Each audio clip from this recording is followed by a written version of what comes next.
ഒരുപാട് കഷ്ടപ്പാടിന്റെയും സങ്കടത്തിന്റെയും ഒക്കെ ഇടയിലും 130 രൂപയ്ക്ക് കല്യാണ ബിരിയാണി ഉണ്ടാക്കി റോഡിൽ കൊണ്ടുചെന്ന് വിൽക്കുകയാണ് ദേ ഈ ബിന്ദേച്ചി.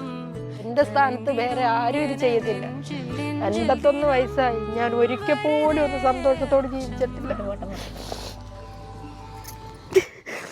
ജീവിതത്തിൽ ചേച്ചി അനുഭവിച്ച കഷ്ടപ്പാടുകളെ പറ്റിയൊക്കെ പറഞ്ഞു കേട്ടപ്പോൾ ശരിക്കും കണ്ണ് നിറഞ്ഞു പോയി കേട്ടോ.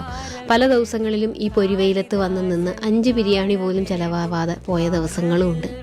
തലേ ദിവസം തുടങ്ങുന്നതാണ് ബിരിയാണിക്ക് വേണ്ടിയിട്ടുള്ള ജോലികളൊക്കെ. ഉള്ളിയെല്ലാം വഴറ്റി അതിലേക്ക് വറുത്ത് വെച്ച ചിക്കനും കൂടെ ചേർത്ത് ചോറ് വേവിച്ചെടുത്ത് ദം ചെയ്തിട്ടാണ് ചേച്ചി ബിരിയാണി ഉണ്ടാക്കിയെടുക്കുന്നത്.